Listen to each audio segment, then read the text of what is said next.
I am the world's clumsiest man. I was walking down the steps of my house to record this video, saw a kookaburra, got distracted and almost face planted right in my flower garden. So, hope you did. This is what happens, I think, when you get diagnosed with ADHD. Some of the symptoms seem to get worse. Anyway, hope you are doing well. I had a question the other day, I think yesterday or 2 days ago, from my friend Eliza, who wanted to know how I got into coaching largely women in the first place, or why I have such a focus on helping women in my businesses. Now, to give you a bit of context, so I currently run the Pageant project, which is focused on beauty pageants, which is predominantly, I would say, 99% female. Prior to that, I was tennis coaching. I was a tennis coach, and I was a head coach at an all-girls school here in Sydney. Did that for a period of a few years. I was coaching tennis for probably close to 10 years, but I was a head coach there for a few years. And then prior to that, I was just general coaching. I was tutoring and doing things like that. I wouldn't say those businesses were female-centric. That was more balanced. But then I used to run the Fear to Freedom project, which was called a personal development / mental health brand. I did publish, or my first book that I published was called From Fear to Freedom. And that was a book that did contain the stories of 10 women who had gone through and survived extremely difficult and traumatic times. I remember one story. It's a couple of stories I remember. One in particular was in South Africa, where a woman with a partner at the time, he pulled a gun on her and fired right at her head, and he just happened to miss, but she could feel the bullet going past her ear and embedding itself in the drywall behind her. She describes that as a moment that she thought she had died. That's a moment, that's a phrase that will stick with you for the rest of your life. And then, oh hello, there's my friend, the dog. Hi, he's my friend. I have no idea if that's a male or female, but every time I go past I get a tail wagging. Hello. Do you ever see other people's pets and just wish you could take them for a walk? I mean, at least the dog. I'm not going to take someone's cat for a walk. Anyway, getting distracted. So she was trying to escape from her partner at the time, and he had beaten her to the point of unconsciousness, basically. And she woke up, decided she needed to get away. Problem was, he had locked the front door, and they lived, I think, on the second floor. I don't think it was third or second floor, not on the ground floor. And she realized that the only way she could get away was by jumping off the balcony. She just knew she needed to get away. She was afraid for her life, something that most men won't be able to appreciate in a domestic situation, being fearful for your very life. And she jumped off, and as she jumped down, she actually broke her wrist. And she dropped something. She went to pick it up, and she couldn't. She physically couldn't pick it up, and she couldn't work out why at the moment. Later, she found out it's because she had broken her wrist. And you obviously shatter some bones. Certain things don't work anymore. And anyway, she started running away. And the only reason she got away, because her partner at the time jumped off after her to chase her. He jumped off the balcony and ended up breaking his ankle. So thankfully he couldn't chase her. But she was running. She was covered in blood because her partner had beaten her that badly. She managed to stop a car, but the car took one look at her, you know, hysterical, bleeding face, and then just took off again. And so those stories from my first book, really, I can still remember quite a few of them to this day. But back to the reason why. I guess let me first talk about what I think the differences are. Some of the differences are between coaching men and women. And I've coached both. Obviously, as I said, I've largely focused on females probably for the last decade or a little bit more, but certainly I've coached a lot of men in my time as well, in all those fields apart from pageantry.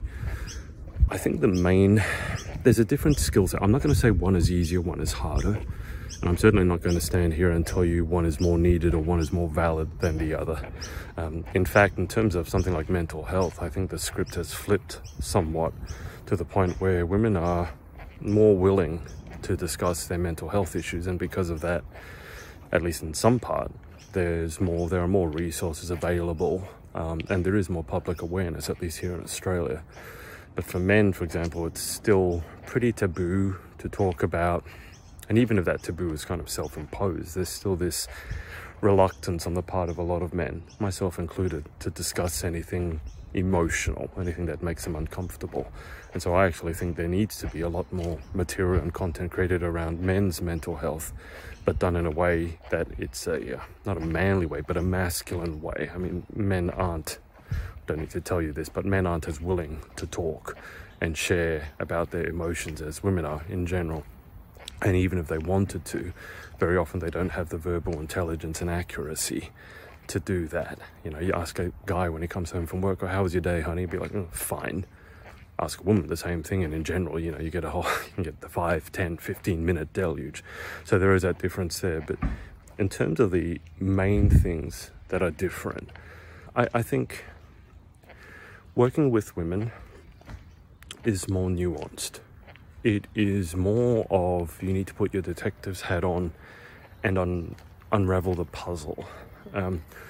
From my experience working with men, that certainly sometimes can be the case. So we have this saying that the presenting problem is never the actual problem. But let me give you an example to make it a bit clearer. So I was working with an artist, a female artist, who had brought me on to help with her business. And I worked with her, we came up with a business idea, it worked really, really well. But at one point I went to visit her at her studio, and she was expressing some frustration in not getting as far as she would have liked to, as quickly as she would have liked to. And so she was struggling with her business, basically, and I was trying to help her with that. But when you discuss things with women, and again, this is in general, but when you discuss things, they will tell you what's bothering them at the surface. So for example, "Oh, I'm frustrated this week, I didn't get to do as much as I would have liked, or I didn't get to, cross these things off my to-do list, or I had all these plans and then I wasn't able to follow through on them." And so, okay, why weren't you able to follow through on them? Okay, so some unexpected things came up, and I had a situation at home that I needed to take care of with my husband. And so, okay, is your husband all right? Yeah, it's just, and this obviously comes when you have good rapport. So yeah, he's he's out of work at the moment, and he's struggling, he's feeling a bit depressed, feeling a bit down, because he doesn't feel like he knows what to do, and he's just kind of sitting on the couch all day. And we had a bit of a disagreement, so I wasn't really in the headspace to create art. Now, if you're following along with this and you have any human empathy whatsoever, you can see that the issue here is not a business issue. It's got nothing to do with the art business. It's the personal issue at home. And again, we have another saying, like, if you're not happy in your intimate relationship, you're not happy. It doesn't matter what else is going on. And so the point with that is that, okay, it started as, with my female client, started as a business issue, turns out to be an issue with her relationship. Then I ended up having the both of them. We all went out to dinner, ended up having like an hour or two sort of impromptu coaching session, trying to help them, see eye to eye and develop a plan for what to do. So it's not just talking about it, but it's like, okay, here's a problem, but what can we do about it? So that was from the women's side. And, you need, as I said, you need to be a bit more of a detective. Now, I had a separate conversation with the husband, and the husband very much is like, he tells you up front, it's like, yeah, I've lost my job, lost my way, don't know what to do, and I'm scared that I have to start all over again. I think he was a tradesman. I think he might have been a plumber or an electrician. And he was living not in the middle of Sydney. He was living more up the coast where there's not as many people. And so he had, well-founded concerns that his job, he would find it difficult to start all over. I think he'd been let go from a small business or something like that. But also he had other interests that he was wanting to pursue. I think he wanted to be a musician. I mean, it's a typical one, right? Middle-aged man wants to become a musician. But he knew that he wanted to pursue that, but there probably wouldn't be any money in that. And so he was worried that he didn't want his wife, my client also, to be the one bringing the money and him just sort of slumming it along at home. And he got himself to the point where he was just watching TV the whole day. But my point with that is, yes, that's a problem. Yes, it's equally as valid as a problem, and a problem that I need to go in to solve. Got my little cat friend here, another pet. Hello. Look. Hey. Hello. What was I talking about? Getting distracted by other cats. By the way, that cat's an Abyssinian, which is the same breed as one of my cats who recently passed away, but they're magnificent creatures. They're like Sphinx and that. I think that's a male, it's so muscular. But back to my story. So both clients, wife and husband, man and woman, the women's issue is more nuanced. It needs you to dig in a little bit and ask, why? Why? Tell me more. Or I heard you say that, tell me more about that, I'm curious. And you really need to listen, because women will drop hints, and there are certain hints that are more important than others, and this comes with experience. You'll be listening, and go, hang on, you just said this, or you just said that. And in this case, you know, when I heard about the issue with the husband, I immediately clued onto that, because I knew that was going to be a huge issue. So the man kind of tells you straight up front, if he trusts you anyway, and you do need to building rapport is important with any coaching work, man or woman. But when the man trusts you, he'll kind of tell you, oh yeah, up front, I'll tell you what the problem is, and they just tell you, and then you have to go to work on it. And you'll see this if you ever see videos where men are discussing mental health. And by the way, I saw this really fascinating video about an organization here in Australia. I can't remember, it's something to do with sheds or building sheds. And they discovered that, man, if you bring men together in the same way you bring women together and just say, hey, talk about your feelings, it doesn't work so well. What they did was bring all these men into a shed, like a tool shed. One of them would present a problem like, oh, my lawnmower has stopped working. And then all these men would get together and start helping one another to fix the problem. And as they're working on something, they're standing side by side. They're not like facing each other. As they're standing there working, as they're standing there doing something, they then start opening up about their feelings. And so that's a very different way that men prefer to work. And again, generalizing, but it's a different way men prefer to work to most women. So that's some of the differences, or one of the main differences for me anyway, is that nuance, needing to be a detective. And when it comes to me, I've been recently diagnosed with ADHD. Also, I don't know if this is actually part of the disorder, but I've always liked to do my own thing. So I'm one of those people, if you tell me to do one thing, I'm probably going to do something completely opposite just to be different. So to give you an example of that, pretty much everyone in my family is a doctor. My father, my mother, my brother, all doctors. Now, I did very well at school. Got the marks to get into medicine, which, by the way, you need to be in the top 1%, so it's not easy. Then I decided to do aeronautical engineering, which had an entrance mark of 65 as opposed to 99 for medicine.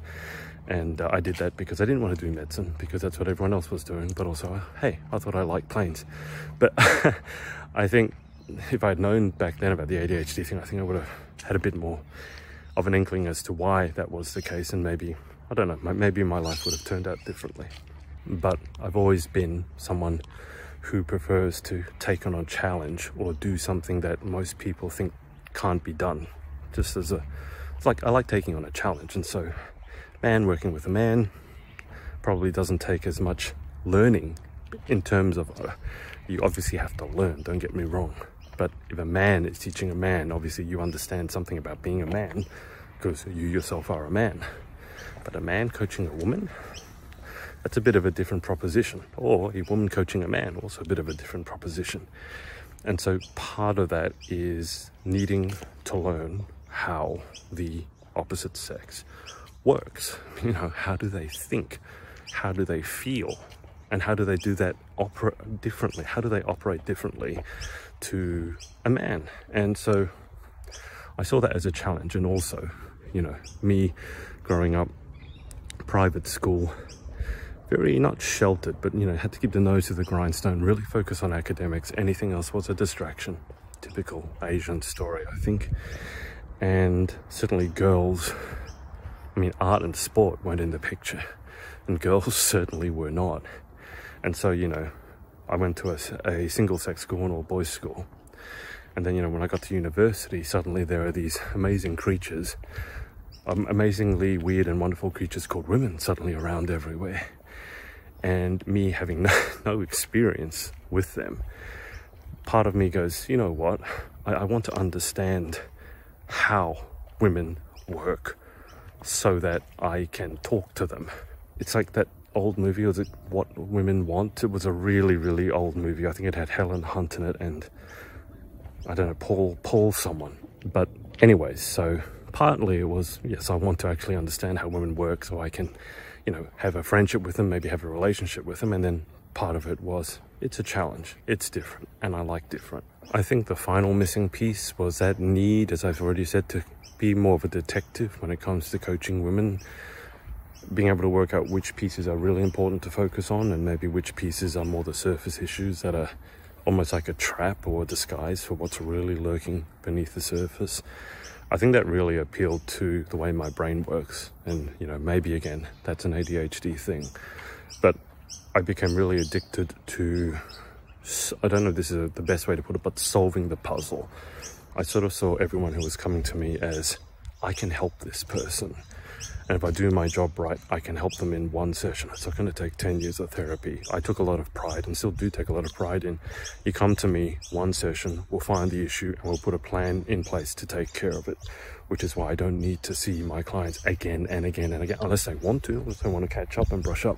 But I don't like this whole, yeah, come and see me for half an hour every week and maybe at some point we'll solve the issue. I do not like that business model, that therapy model at all. The skills that it takes to work with women seem to align very well with the way that my brain works. I don't take credit for that last part, and maybe ADHD explains that to some extent. I was again talking to Eliza and she said that actually people with ADHD can have extremely high emotional intelligence. I looked at the research and it's a bit divided, but one theory is that they have extremely high emotional intelligence because basically they can't filter anything out, so they notice everything. And you know, when you are working with people, you'll see, I for example had a tutoring client, a young female. I mean, I was young back then too, just out of school. I think she was finishing up school and she was coming to see me for maths, and you know, I got to know her pretty well. One time she turned up to my place and she sat down and I could just tell something wasn't right. I could just tell in some way she was flustered. Now, she hadn't mentioned anything at all. You know, typical that the way that women take on the whole world and then they don't want to tell you anything about it because they don't want to be an imposition on you. But and her name was Kate. I said, Kate, is everything all right? You seem a bit flustered. And then I remember she was quite startled when I said that because she hadn't mentioned anything as I said. And then as it turns out, she told me the story. On the drive to my place, she'd almost been run off the road by a semi-trailer. I mean, she was a P-plater or a learner driver at the time, so maybe it was her fault, but still, it's obviously a pretty terrifying experience when, you know, near-death experience. And so that's a skill that I've always had, not one that I really worked on. And again, it just might be the ADHD brain, but noticing little clues, little signals, non-verbal signals. One of the things that I do like to do is people watch. You know, I'll just go to a cafe and other people, like by myself, and other people might think that's incredibly boring or whatsoever. But I love every now and then just watching people, especially people, for example, having a discussion, and you just try to work out what they're talking about, how they're feeling, or two people on a date. Like getting to see, are these two actually getting along? Or can you see one of them is already planning their exit? And so, you know, to wrap it up, that's kind of how I arrived at focusing on women so much with my coaching. Part of it is just the way my brain works. Part of it is just sheer luck. And I guess the other part of it is just wanting to be different. As I said, a man coaching a man, no big deal, but a man coaching a woman, it's immediately a talking point, like, why are you doing this? And I will say that I do think that going to a coach who has a different perspective, who can bring a different perspective to you, that's almost, well, that is definitely one of the most important things that you should be paying a coach for, is literally just a different perspective. But if you're in a female heavy industry, for example, like pageantry, I think it can be doubly as useful to have a man's perspective, a male's perspective. I mean, also when it comes to coaching, I've been in business for a long time and things like that. And so I bring in all those other perspective and all that other experience as well. Again, ADHD brain. But, you know, if you're trying to see your blind spots so they don't bite you in the butt, it's not very helpful to be coached by someone who has the exact same blind spots that you do. It'd be much more helpful to go to someone who has completely different blind spots or a completely different perspective.